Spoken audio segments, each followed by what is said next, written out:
लखनऊ का अलीगंज, एक आम दिन, एक आम दोपहर और एक ऐसी इमारत जिसके भीतर दर्जनों युवा अपने भविष्य को बेहतर बनाने की कोशिश कर रहे। नीचे एक पेट शॉप, ऊपर एनिमेशन और गेमिंग इंस्टीट्यूट, कंप्यूटर स्क्रीन पर चल रहे डिजाइन्स, भविष्य के सपने। और अचानक कुछ बदल गया। पहले हल्का धुआं दिखाई दिया और फिर आग की लपटें उठी। कुछ ही मिनटों में लोगों को एहसास हो गया कि मामला मामूली नहीं है। नीचे मौजूद पेट शॉप में रखे ज्वलनशील सामान, कॉटन और दूसरे मटेरियल ने आग को और ज्यादा खतरनाक बना दिया। आग ऊपर की तरफ बढ़ी और देखते ही देखते पूरी बिल्डिंग धुएं से भरने लगी।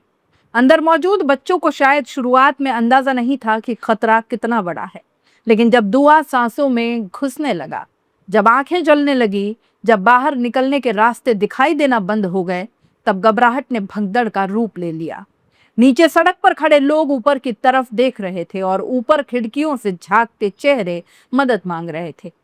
किसी की चीख पुकार सुनाई दे रही थी, कोई हाथ हिला रहा था, कोई शीशा तोड़ने की कोशिश कर रहा था। प्रत्यक्षदर्शी ओम प्रकाश बताते हैं कि उन्होंने अपनी आंखों से बच्चों को खिड़कियों पर खड़े हुए देखा। बच्चे बाहर निकलने का रास्ता तलाश रहे थे। तब स्थानीय लोगों ने खुद मोर्चा संभाला, सड़क से ईंटें उठाई, ऊपर की तरफ फेंकी, कांच तोड़े गए और फिर एक ऐसा दृश्य सामने आया जिसे जिसने देखा वो शायद जिंदगी भर नहीं भूल पाएगा। तीसरी मंजिल से कुछ बच्चे बिजली के केबल के सहारे नीचे उतरने लगे। 5 युवक, एक लड़की, मौत और जिंदगी के बीच झूलते हुए। नीचे खड़े लोग हाथों के इशारों से रास्ता दिखाने लगे। किसी तरह कुछ बच्चे नीचे उतर आए, लेकिन हर कोई इतना खुशकिस्मत नहीं था। एक युवक ने ऊपर से छलांग लगा दी। वो सीधे नीचे लोहे के गेट के पास गिरा। सरिये निकले हुए थे, उसका शरीर बुरी तरह चोटिल हो गया। लोगों को लगा शायद वो नहीं बच पाएगा, लेकिन उस समय किसी के पास सोचने का समय नहीं था। हर तरफ अफरा तफरी थी, हर तरफ चीखें थी और धुआं वो लगातार गहराता जा रहा था। इसी बीच लोगों का आरोप है कि फायर ब्रिगेड समय पे नहीं पहुंची। किसी ने कहा कि 20 मिनट, किसी ने कहा 25 मिनट, तो किसी ने दावा किया कि आधे घंटे बाद दमकल की गाड़ियां वहां पहुंची है। अगर ये सच है तो सवाल उठना लाजमी। आखिर आपदा के पहले 15 मिनट सबसे महत्वपूर्ण माने जाते, मगर शुरुआती समय में आग पर काबू पा लिया जाता तो क्या कुछ जिंदगियां बचाई नहीं जा सकती थी? क्या कुछ परिवार आज उजड़ने से बच नहीं जाते? और इसी बीच एक ऐसी कहानी सामने आई जिसने हर किसी को भीतर तक झकझोर दिया। एक युवक के मोबाइल पर उसके छोटे भाई का फोन आता है। वो भाई जो उसी इंस्टीट्यूट में पढ़ने गया था। 2 दिन पहले बड़े भाई का किडनी स्टोन का ऑपरेशन हुआ। वो घर पर आराम कर रहा था, लेकिन फोन बजा। उधर से कांपती आवाज आई, भैया हम फंस गए हैं, हम बाथरूम में हैं, 5-6 लोग और हैं, भैया जल्दी आ जाना। और बस इतनी ही बात। इसके बाद वो फोन कट गया और फिर दोबारा कभी नहीं लगा। ऑपरेशन के बाद बिस्तर पर बड़े भाई ने दर्द की परवाह नहीं की। वो भागता हुआ मौके पर पहुंचा, लेकिन वहां सिर्फ धुआं ही धुआं था, चीखें थी और इंतजार था। ऐसा इंतजार जिसे शायद शब्दों में बयां नहीं किया जा सकता। उधर रेस्क्यू ऑपरेशन चल रहा था। दीवारें तोड़ी जा रही थी, बाथरूम खोले जा रहे थे, लकड़ी की पार्टीशन तोड़ी जा रही थी। दमकल कर्मी अंदर पहुंचने की कोशिश कर रहे थे, लेकिन धुएं ने जैसे सब कुछ मुश्किल बना दिया। कुछ लोग बाहर निकल आए, कुछ अस्पताल पहुंचाए गए और कुछ वापस नहीं लौट पाए। डिप्टी सीएम ब्रजेश पाठक जब मौके पर पहुंचे तो उन्होंने बाहर निकलती लाशें देखी। कैमरों के सामने फफक फफक कर रो पड़ी। उनकी आंखें भर आई। कहा कि हमारे बच्चे, आगे जो भी वो बोले आप कहीं और भी सुन लेंगे। लेकिन सवाल यह है कि क्या सिर्फ आंखों में आंसू आ जाने से उन परिवारों का दर्द कम हो जाएगा? क्या संवेदनाएं उन माँ बाप को उनका बेटा लौटा पाएगी? क्या मुआवजा उन सपनों की कीमत चुका सकता है जो राख में तब्दील हो गए? और सबसे बड़ा सवाल यह है कि क्या यह हादसा है या एक ऐसी त्रासदी जिसे रोका जा सकता था?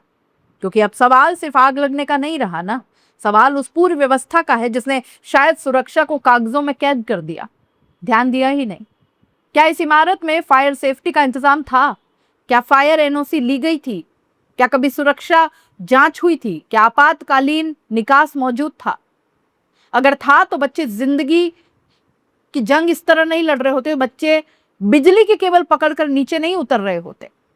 अगर रास्ते खुले रहते तो लोग बाथरूम में छिपकर जान बचाने की कोशिश नहीं कर रहे होते। और अगर खबरें सही है ना जो आ रही है, कि छत की तरफ जाने वाले रास्ते पर ताला लगाता था, तो ये सिर्फ लापरवाही नहीं बल्कि एक आपराधिक गैर जिम्मेदारी है। क्योंकि जब किसी इमारत में दर्जनों बच्चे मौजूद हों तब हर दरवाजा खुला होना चाहिए, हर रास्ता सुरक्षित होना चाहिए, हर मंजिल पर आग से बचने की तैयारी होनी चाहिए। लेकिन सवाल यह है कि क्या सिर्फ बिल्डिंग मालिक जिम्मेदार है? क्या इंस्टीट्यूट चलाने वालों की कोई जिम्मेदारी नहीं? क्या प्रशासन ने कभी वहां जाकर जांच की? क्या फायर विभाग ने कभी निरीक्षण किया? क्या नगर निगम को पता नहीं था कि यहाँ क्या क्या चल रहा है? या फिर सब कुछ तब तक चलता रहा जब तक मौत ने दस्तक नहीं दे दी? ये पहली बार तो नहीं है, देश इससे पहले भी कई ऐसे हादसे देख चुका है। हर बार बस जांच बैठती है, रिपोर्ट बनती है, हर बार दोषियों पर कार्रवाई का बस भरोसा ही दिया जाता है और फिर धीरे धीरे सब कुछ धीरे से दफन हो जाता।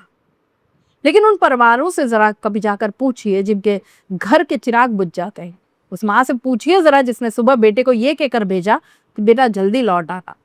उस पिता से पूछिए जिसने बेटी की पढ़ाई के लिए अपनी जरूरतें कुर्बान कर दी। उस भाई से पूछिए जो आज भी अपने मोबाइल में आखिरी कॉल रिकॉर्ड को देख रहा होगा। शायद उसके कानों में अब भी वही आवाज गूंज रही होगी कि भैया जल्दी आ जाता।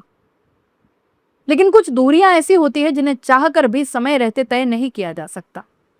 मुख्यमंत्री योगी आदित्यनाथ ने जांच के आदेश दे दिए हैं, बड़े अधिकारियों को मौके पर भेजा गया है, दोषियों पर कार्रवाई का भरोसा दिया गया है। लेकिन इस देश के लोग ये सवाल पूछने का हक रखते हैं कि आखिर हर बार कार्रवाई हादसे के बाद ही क्यों होती है? पहले सुरक्षा नियम क्यों नहीं चेक कर लिए जाते? सुरक्षा नियमों की याद मौत के बाद क्यों आती है? फायर एनओसी की फाइलें हादसे के बाद ही क्यों खुलती है? और आखिर कब तक सपनों की इमारतें मौत के जाल में बदलती रही?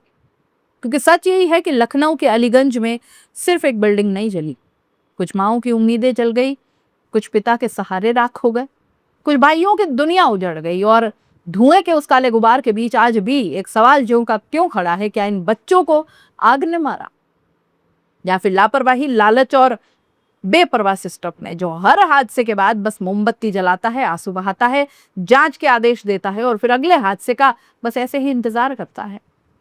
क्योंकि जब सुरक्षा सिर्फ कागजी नियमों में जिंदा हो तो इमारतें नहीं जला करती, जलते हैं ऐसे बच्चे, उनके सपने, और साथ जलता है पूरा का पूरा समाज।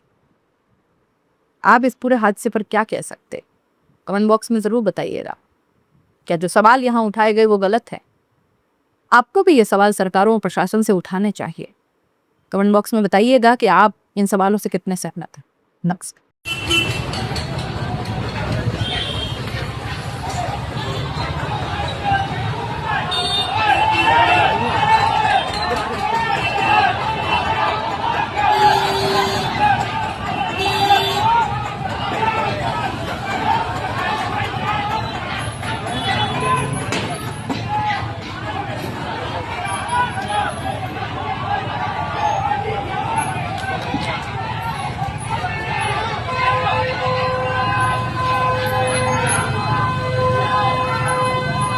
भाई देखो यहाँ पे आग लगी है भाई, कैसे लोग अपनी जान बचा रहे हैं भाई। ये देखिए भाई कैसे लोग अपनी जान बचा रहे हैं।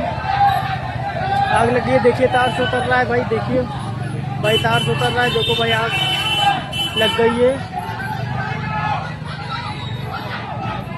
टाटा वेस्ट गेम का कोई ये ऑफिस है यहाँ पे, इसमें देखिए लोग अपनी जान बचा रहे, उतर रहे हैं।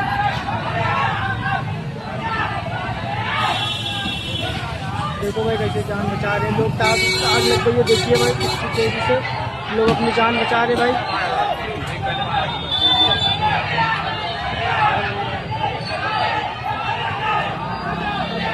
देखिए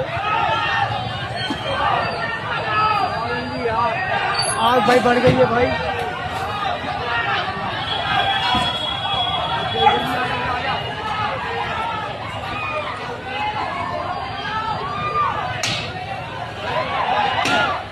भाई वो देखो लड़की बची भाई, देखो लड़की बची भाई, चोट लगते बची भाई, लड़की बहुत बची भाई।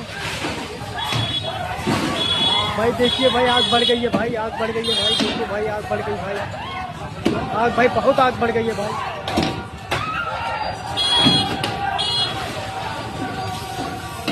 भाई बहुत आग बढ़ गई है, देखो भाई बहुत तेजी से आग लग गई है भाई, देखो भाई आग बहुत